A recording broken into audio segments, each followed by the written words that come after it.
الحمد للہ رب العالمین والصلاة والسلام علی سید الانبیاء والمرسلین اما بعد فاعوذ باللہ من الشیطان الرجیم بسم اللہ الرحمن الرحیم۔ بہار شریعت کتاب کا صفحہ نمبر 343، مسئلہ نمبر 18، جہاں پر آدمی اور جانوروں کے جوٹے کے بارے میں گفتگو ہو رہی ہے۔ نمبر 18، گدھے خچر کا جوٹا مشکوک ہے، یعنی اس کے قابل وضو ہونے میں شک ہے، قابل وضو ہونے میں شک ہے، یعنی اس بارے میں شک ہے کہ یہ وضو کے لائق ہے یا نہیں، اسی وجہ سے اس سے وضو نہیں ہو سکتا کہ حدث متیقن طہارت مشکوک سے زائل نہیں ہوگا، یعنی جو حدث یقینی ہے، اس بات کا یقین ہے کہ وضو یا غسل نہیں، اور طہارت جس پانی سے کی جا رہی ہے وہ پانی مشکوک ہے، تو حدث متیقن جو حدث یقینی ہے وہ مشکوک پانی سے زائل نہیں ہو سکتی۔ نمبر 19، جو جوٹا پانی پاک ہے اس سے وضو اور غسل جائز ہے، مگر جنب نے بغیر کلی کیے پانی پیا تو اس جوٹے پانی سے وضو جائز نہیں کہ وہ مستعمل ہو گیا۔ نمبر 20، اچھا پانی ہوتے ہوئے مکروہ پانی سے وضو و غسل مکروہ ہے۔ مطلق پانی اچھا پانی ہوتے ہوئے مکروہ پانی سے وضو و غسل مکروہ ہے، اور اگر اچھا پانی موجود نہیں، مائع مطلق موجود نہیں، تو پھر مکروہ پانی سے وضو کرنا یا غسل کرنا کوئی حرج نہیں۔ اسی طرح مکروہ جوٹے کا کھانا پینا بھی مالدار کو مکروہ ہے۔ مکروہ چیز ہے، جوٹھی ہے، اس کا کھانا پینا ایک مالدار بندہ، غنی بندہ، اس کے لیے کھانا پینا وہ مکروہ ہے۔ ہاں، جو غنی نہیں، جو محتاج ہے، غریب ہے، اس کے لیے وہ چیز کھانا بلا کراہیت جائز ہے، بغیر مکروہ کے ویسے ہی جائز ہے۔ نمبر 21، اچھا پانی ہوتے ہوئے مشکوک سے مشکوک پانی جس کو گدھے یا خچر نے پیا، اچھا پانی ہوتے ہوئے مشکوک پانی سے وضو و غسل جائز نہیں، اور اگر اچھا پانی نہ ہو تو اسی سے وضو و غسل کر لے، اور تیمم بھی، اور بہتر یہ ہے کہ پہلے وضو کر لے بعد میں تیمم، اور اگر عکس کیا، یعنی پہلے تیمم کیا پھر وضو کیا، تو پھر بھی کوئی حرج نہیں، اور اس صورت میں وضو و غسل میں نیت کرنی ضرور ہے، پاکی کی نیت کرنا ضرور ہے، اور اگر وضو کیا اور تیمم نہ کیا، یا تیمم کیا اور وضو نہ کیا، نماز پڑھی تو نماز نہ ہوگی۔ نمبر 22، مشکوک جوٹے کا کھانا پینا نہیں چاہیے۔ جو مشکوک پانی ہے یا مشکوک کھانا ہے جوٹا، اس کا کھانا پینا بھی نہیں چاہیے، بچنا ہی بہتر ہے۔ نمبر 23، مشکوک پانی اچھے پانی میں مل گیا تو اگر اچھا پانی زیادہ ہے تو اس سے وضو ہو سکتا ہے، اگر اچھا پانی کم ہے، مشکوک زیادہ ہے تو نہیں ہو سکتا۔ نمبر 24، جس کا جوٹا ناپاک ہے اس کا پسینہ اور لعاب بھی ناپاک ہے، اور جس جانور کا جوٹا پاک اس کا پسینہ اور لعاب بھی پاک، اور جس کا جوٹا مکروہ اس کا لعاب اور پسینہ بھی مکروہ۔ نمبر 25، گدھے خچر کا پسینہ اگر کپڑے میں لگ جائے تو کپڑا پاک ہے چاہے کتنا ہی زیادہ لگا ہو۔ یہاں تک آدمی اور جوٹے کے باب کا جو بیان ہے وہ اختتام کا ہوا۔ یہاں سے صفحہ نمبر 344 سے تیمم کا بیان شروع ہوتا ہے۔ اللہ تبارک و تعالی قرآن کریم فرقان حمید کے اندر ارشاد فرماتا ہے، بسم اللہ الرحمن الرحیم، وَإِن كُنتُم مَّرْضَىٰ أَوْ عَلَىٰ سَفَرٍ أَوْ جَاءَ أَحَدٌ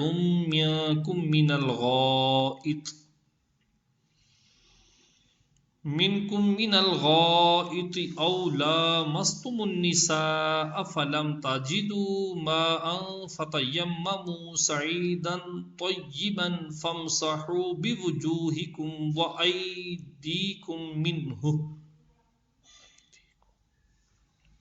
یعنی اگر تم بیمار ہو یا سفر میں ہو یا تم میں کا کوئی پاخانے سے آیا یا عورتوں سے مباشرت کی یعنی جمع کیا اور پانی نہ پاؤ تو پاک مٹی کا قصد کرو تو اپنے منہ اور ہاتھوں کا اس سے مسح کرو۔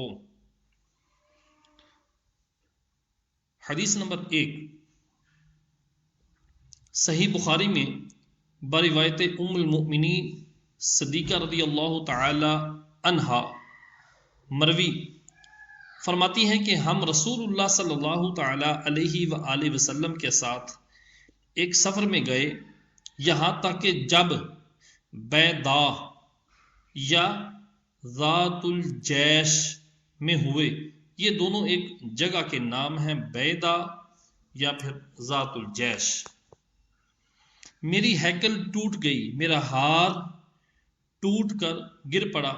رسول اللہ صلی اللہ تعالی علیہ وآلہ وسلم نے اس کو تلاش کے لیے اقامت فرمائی، وہاں پر ٹھہر گئے، اور لوگوں نے بھی حضور صلی اللہ علیہ وآلہ وسلم کے ساتھ اقامت کی،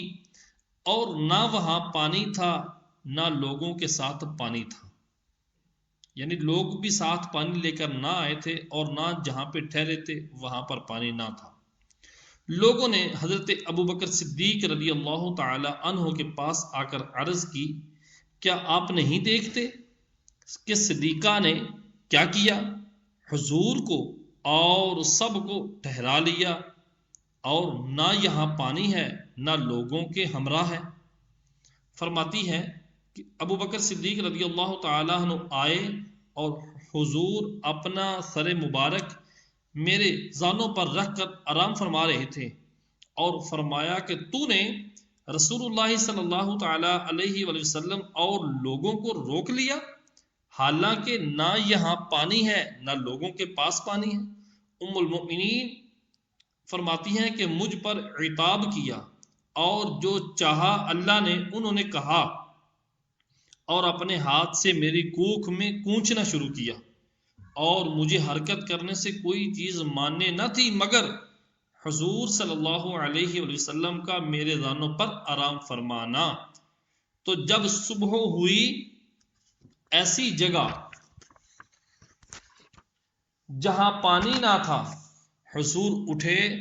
اللہ تعالی نے تیمم کی آیت نازل فرمائی اور لوگوں نے تیمم کیا۔ اس پر اسید بن حدیر رضی اللہ تعالی عنہ نے کہا کہ اے آل ابو بکر، یہ تمہاری پہلی برکت نہیں، یعنی ایسی برکتیں تم سے ہوتی ہی رہتی ہیں۔ فرماتی ہیں جب میری سواری کا اونٹ اٹھایا گیا تو وہ ہیکل، وہ ہار اس کے نیچے ملی۔ نمبر 2 صحیح مسلم شریف میں بروایت حذیفہ رضی اللہ تعالی عنہ مروی کہ حضور پر نور صلی اللہ علیہ وآلہ وسلم نے ارشاد فرمایا، من جملہ ان باتوں کے جن سے ہم کو لوگوں پر فضیلت دی گئی یہ 3 باتیں ہیں، یعنی بالخصوص وہ 3 باتیں جس کی وجہ سے ہمیں دوسرے لوگوں پر فضیلت ہے وہ یہ 3 باتیں ہیں۔ نمبر 1، ہماری صفیں ملائکہ کی صفوں کے مثل کی گئیں، اور ہمارے لیے تمام زمین مسجد کر دی گئی، اور جب ہم پانی نہ پائیں تو زمین کی خاک ہمارے لیے پاک کرنے والی بنائی گئی۔ حدیث نمبر 3، امام احمد و ابو داود و ترمذی ابو ذر رضی اللہ تعالی عنہ سے راوی حضور سید عالم صلی اللہ علیہ وآلہ وسلم نے فرمایا کہ پاک مٹی مسلمان کا وضو ہے، اگرچہ 10 برس پانی نہ پائے، اور جب پانی پائے تو اپنے بدن کو پہنچائے، یعنی غسل و وضو کرے، کہ یہ اس کے لیے بہتر ہے۔ حدیث نمبر 4، ابو داود و دارمی نے ابو سعید خدری رضی اللہ تعالی عنہ سے روایت کی، فرماتے ہیں 2 شخص سفر میں گئے اور نماز کا وقت آیا، ان کے پاس پانی نہ تھا، پاک مٹی پر تیمم کر کے نماز پڑھ لی، پھر وقت کے اندر پانی مل گیا، ان میں سے ایک صاحب نے وضو کر کے نماز کا اعادہ کیا یعنی دوبارہ ادا کی، اور دوسرے نے اعادہ نہ کیا۔ پھر جب خدمت اقدس میں حاضر ہوئے، اس بات کا ذکر کیا، تو جس نے اعادہ نہ کیا تھا اس سے فرمایا کہ تو سنت کو پہنچا اور تیری نماز ہو گئی، اور جس نے وضو کر کے نماز کا اعادہ کیا تھا اس سے فرمایا تجھے دگنا ثواب ہے۔ سبحان اللہ۔ حدیث نمبر 5، صحیح بخاری و مسلم میں عمران رضی اللہ تعالی عنہ سے مروی فرماتے ہیں کہ ہم ایک سفر میں نبی کریم صلی اللہ تعالی علیہ وآلہ وسلم کے ہمراہ تھے، حضور نے نماز پڑھائی، جب نماز سے فارغ ہوئے ملاحظہ فرمایا کہ ایک شخص لوگوں سے الگ بیٹھا ہوا ہے جس نے قوم کے ساتھ نماز نہ پڑھی۔ فرمایا اے شخص، تجھے قوم کے ساتھ نماز پڑھنے سے کیا شے مانے آئی؟ کس چیز نے تجھے روک دیا کہ تو نے جماعت کے ساتھ نماز ادا نہیں کی؟ عرض کی مجھے نہانے کی حاجت ہے اور پانی نہیں ہے۔ ارشاد فرمایا مٹی کو لے کہ وہ تجھے کافی ہے، یعنی مٹی سے تیمم کر اور نماز ادا کر۔ حدیث نمبر 6، صحیحین میں ابو جہیم بن حارث رضی اللہ تعالی عنہ سے مروی ہے، نبی کریم صلی اللہ تعالی علیہ وآلہ وسلم بیر جمل، یہ بھی مدینہ طیبہ کے ایک مقام کا نام ہے، بیر جمل کی جانب سے تشریف لا رہے تھے کہ ایک شخص نے حضور کو سلام کیا، آپ نے اس کا جواب نہ دیا، یہاں تک کہ ایک دیوار کی جانب متوجہ ہوئے اور منہ اور ہاتھوں کا مسح فرمایا، پھر اس کے سلام کا جواب دیا۔ یہاں تک قرآن پاک اور احادیث مبارکہ سے یہ بات ثابت ہے کہ تیمم کرنا یہ سنت نبی علیہ الصلوۃ والسلام ہے، اور اس امت کا یہ خاصہ ہے کہ اللہ تبارک و تعالی نے امام الانبیاء صلی اللہ تعالی علیہ وآلہ وسلم کے صدقے آپ صلی اللہ علیہ وآلہ وسلم کی محبوبہ کے واسطے سے ہمیں تیمم جیسی برکت عطا فرمائی کہ مٹی کے ساتھ ہم اپنے آپ کو پاک کر سکتے ہیں جب پانی میسر نہ ہو، اور اگر میسر آئے تو پانی تکلیف دیتا ہو، اگر معذور شرعی بن جائیں کہ پانی ضرر دیتا ہو، تو پھر ہم مٹی سے، پاک مٹی سے تیمم کر سکتے ہیں۔ یہ نبی علیہ الصلوۃ والسلام کی امت کا یہ خاصہ ہے۔ رب کعبہ نے امام الانبیاء صلی اللہ تعالی علیہ وآلہ وسلم کے صدقے سے ہمیں یہ سہولت سے آراستہ فرمایا۔ یہاں سے تیمم کے مسائل شروع ہوتے ہیں۔ صفحہ نمبر 346 پہ صاحب بہار شریعت ان مسائل کی وضاحت فرماتے ہیں کہ مسلمان کے لیے کب کب تیمم کرنا جائز ہے اور کہاں کہاں تیمم کر سکتا ہے، پانی کے ہوتے ہوئے یا پانی کی عدم موجودگی میں۔ مسئلہ نمبر 1، جس کا وضو نہ ہو یا نہانے کی ضرورت ہو اور پانی پر قدرت نہ ہو تو وضو غسل کی جگہ تیمم کرے۔ پانی پر قدرت نہ ہونے کی چند صورتیں ہیں۔ نمبر 1، ایسی بیماری ہو کہ وضو یا غسل سے اس بیماری کے زیادہ ہونے یا بیماری دیر میں اچھا ہونے کا صحیح اندیشہ ہو کہ اگر میں نے وضو کیا یا غسل کیا تو جو مجھے بیماری لگی ہوئی ہے یہ میری بڑھ جائے گی، یا پھر اگر بڑھی نہ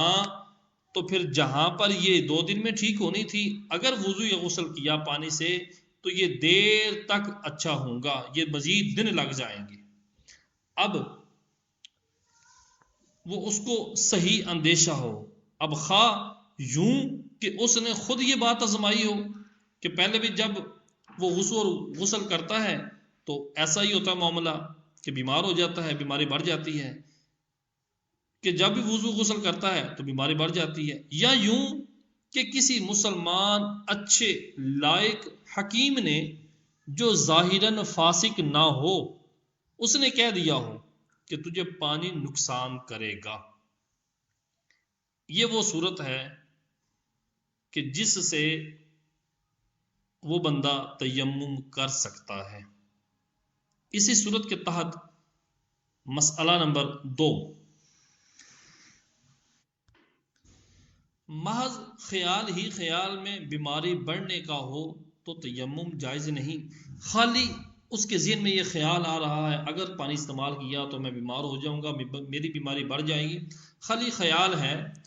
یوں ہی کافر یا فاسق یا معمولی طبیب کے کہنے کا اعتبار نہیں۔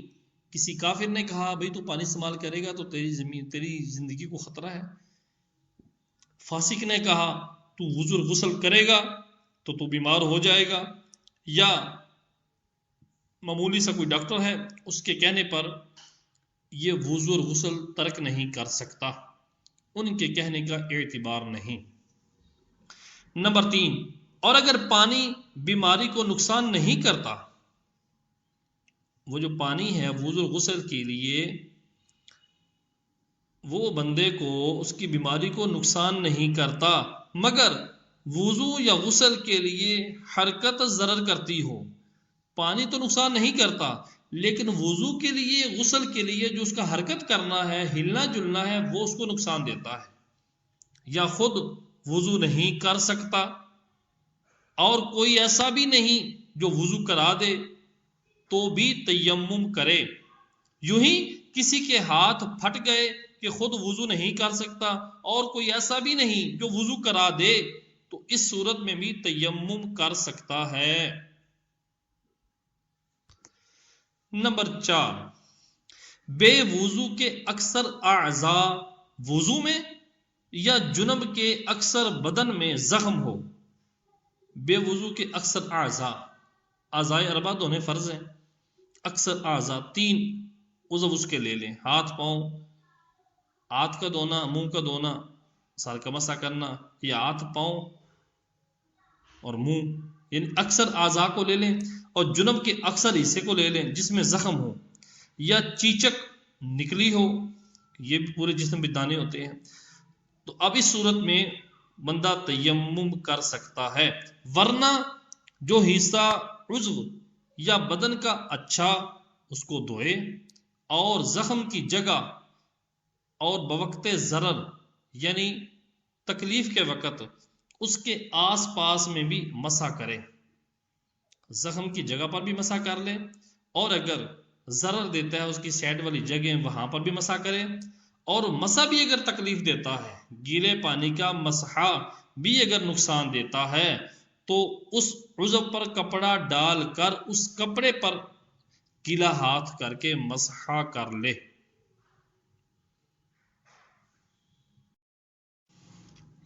نمبر 5، بیماری میں اگر ٹھنڈا پانی نقصان کرتا ہے تو گرم پانی نقصان نہ کرے، تو گرم پانی سے وضو اور غسل ضروری ہے، تیمم جائز نہیں۔ ہاں، اگر ایسی جگہ ہو کہ گرم پانی نہ مل سکے اور ٹھنڈا نقصان کرتا ہے تو تیمم کر سکتا ہے۔ یوں ہی اگر ٹھنڈے وقت میں وضو یا غسل نقصان کرتا ہے اور گرم وقت میں نہیں، تو ٹھنڈے وقت تیمم کرے، پھر جب گرم وقت آئے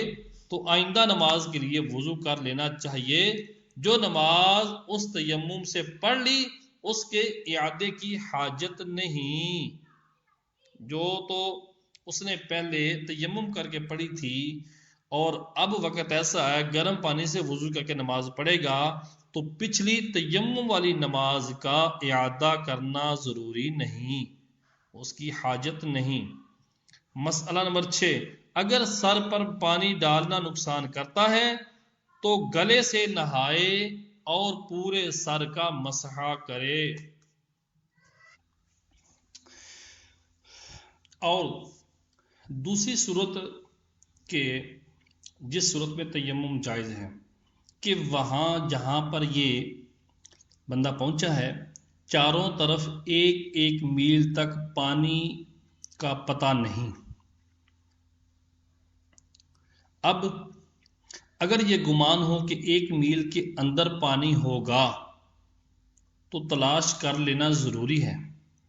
بلا تلاش کیے، بغیر تلاش کیے تیمم جائز نہیں۔ پھر بغیر تلاش کیے تیمم کر کے نماز پڑھ لی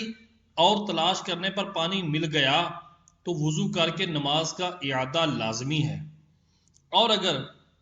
پانی نہ ملا، وہ پانی جس کے بارے میں گمان تھا اور تلاش نہیں کیا تھا، اور تیمم کر کے نماز پڑھ لی، تو اگر نماز پڑھنے کے بعد پانی مل گیا تو نماز کا اعادہ ضروری ہے، اور اگر پانی نہ ملا تو نماز ہو گئی۔ اگر غالب گمان یہ ہے کہ میل کے اندر پانی نہیں، یعنی غالب گمان یعنی 100 میں سے کم و بیش 60% اس کا یہ ذہن ہے کہ میل کے اندر پانی نہیں، تو تلاش کرنا ضروری نہیں۔ پھر اگر تیمم کر کے نماز پڑھ لی اور نہ تلاش کیا، نہ کوئی ایسا ہے جس سے پوچھے اور بعد کو معلوم ہوا کہ پانی یہاں سے قریب ہے، تو نماز کا اعادہ نہیں، مگر یہ تیمم اب جاتا رہا۔ اور اگر کوئی وہاں تھا مگر اس نے پوچھا نہیں اور بعد کو معلوم ہوا کہ پانی قریب ہے، تو اعادہ کرنا چاہیے۔ نمبر 9،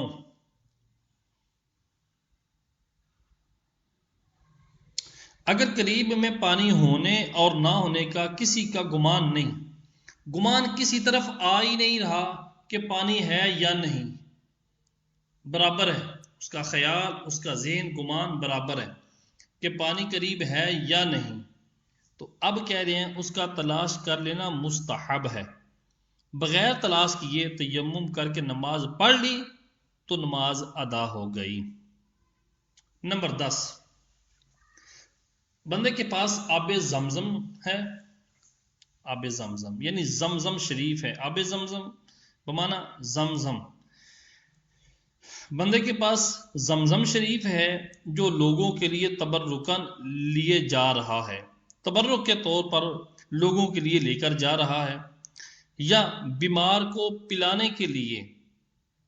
لے کر جا رہا ہے، اور اتنا ہی ہے کہ اگر وضو کرے گا تو وضو ہو جائے گا، تو اب اس بندے کے لیے تیمم جائز نہیں۔ اگر چاہے کہ زمزم شریف سے وضو نہ کرے اور تیمم جائز ہو جائے تو اس کا ایک حیلہ ہے، ایک طریقہ ہے۔ بندے کے پاس زمزم ہے، چاہتا ہے کہ زمزم سے وضو نہ کروں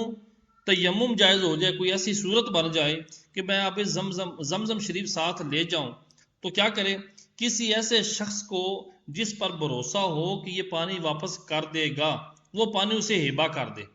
اور اس کا کچھ بدلہ ٹھہرا لے، یعنی یہ پانی مجھ سے لے لو، تمہارا میں یہ کام کرتا ہوں، تو وہاں جا کر پاکستان پہنچ کر یہ ہندوستان میں پہنچ کر پانی مجھے واپس کر دینا۔ تو اب اس کو ہبہ کر دیا، جب ہبہ کر دیا اس کا کوئی معاملہ آپس میں طے پا گیا، اس کے حوالے پانی کر دیا، تو اب اس بندے کے لیے تیمم جائز ہے کہ پانی اس کے پاس نہیں۔ نمبر 12، جو بندہ نہ آبادی میں ہو اور نہ ہی آبادی بستی کے قریب، اور اس کے پاس پانی موجود ہے اور یہ یاد نہیں رہا کہ پانی میرے پاس ہے کہ نہیں، تیمم کر کے نماز پڑھ لی تو نماز اس کی ادا ہو گئی۔ اور اگر وہ بندہ آبادی کے اندر ہے یا آبادی کے قریب، تو بعد میں اس کو یاد آیا کہ پانی اس کے پاس موجود ہے تو اعادہ کرے۔ نمبر 13، اگر اپنے ساتھی کے پاس پانی ہے، جو ساتھ میں سفر کر رہا ہے اس کے پاس پانی ہے اور یہ گمان کرتا ہے کہ مانگنے سے وہ دے دے گا، تو مانگنے سے پہلے پہلے تیمم جائز نہیں۔ پھر اگر نہیں مانگا اور تیمم کر کے نماز پڑھ لی اور بعد نماز مانگا اور اس نے دے دیا، تیمم کر کے نماز پڑھ لی، نماز پڑھنے کے بعد مانگا اور اس نے دے دیا، یا بے مانگی اس نے خود دے دیا، تو وضو کر کے نماز کا اعادہ کرے، لازم۔ اور اگر مانگا اور نہ دیا تو نماز اس کی ادا ہو گئی۔ اور اگر بعد کو بھی نہ مانگا، نماز پڑھنے کے بعد بھی نہیں مانگا، جس سے دینے یا نہ دینے کا حال کھلتا، اور نہ اس نے خود دیا، تو نماز ہو گئی۔ اور اگر دینے کا غالب گمان نہیں، زیادہ گمان اس کا یہ ہے کہ نہیں دے گا، اور تیمم کر کے نماز پڑھ لی، جب بھی یہی صورتیں ہیں کہ بعد کو پانی دے دیا تو وضو کر کے نماز کا اعادہ کرے، اگر نہیں دیا تو پھر اس کی نماز ادا ہو گئی۔ نمبر 14، نماز پڑھتے میں کسی کے پاس پانی دیکھا، نماز پڑھتے پڑھتے کسی کے پاس پانی دیکھا اور گمان غالب ہے کہ دے دے گا، تو چاہیے کہ نماز توڑ دے اور اس سے پانی مانگے، اور اگر نہیں مانگا اور پوری کر لی،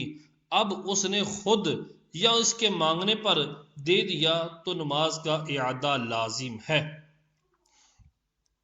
اور نہ دے تو اس کی نماز ادا ہو گئی۔ اور اگر دینے کا گمان نہ تھا، یہ گمان تھا کہ یہ نہیں دے گا، اور نماز کے بعد اس نے خود دے دیا یا مانگنے سے دیا، جب بھی اعادہ کرے، نماز دوبارہ پڑھے۔ اور اگر اس نے نہ خود دیا نہ اس نے مانگا کہ حال معلوم ہوتا، تو نماز ہو گئی۔ اور اگر نماز پڑھتے میں اس نے خود کہا کہ پانی لے لو، یہ نماز پڑھ رہا تھا اور اس نے پانی دیکھا تو اس نے کہا کہ پانی لے لو، اور وہ کہنے والا مسلمان ہے، تو نماز جاتی رہی، ٹوٹ گئی، نماز توڑ دینا فرض ہے۔ اور اگر کہنے والا کافر ہے، جس کے پاس پانی ہے،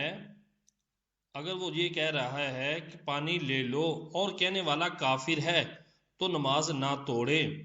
پھر نماز کے بعد اگر اس نے پانی دے دیا تو وضو کر کے اعادہ کر لے۔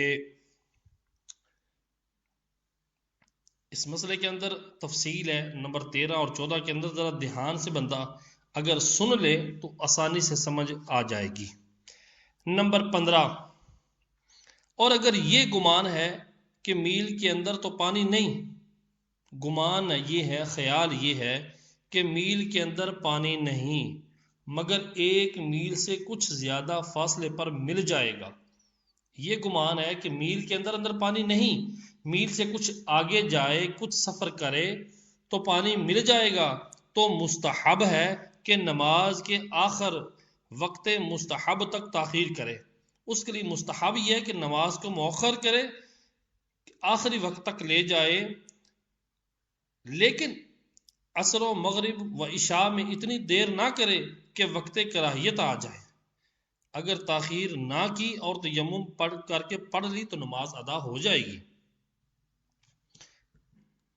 یعنی اگر اس کو پتہ ہے، گمان یہ ہے کہ میل کے اندر پانی تو نہیں، لیکن میل سے کچھ زیادہ فاصلے پر پانی مل جائے گا، گمان کرتا ہے. اب اس بندے کے لیے مستحب یہ ہے کہ نماز کو آخر وقت تک لے جائے.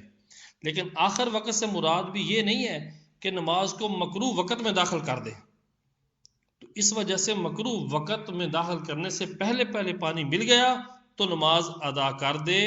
کراہیت میں نماز کو نہ لے جائے. تیمم کر کے نماز پڑھ لی تو نماز اس کی ادا ہو جائے گی.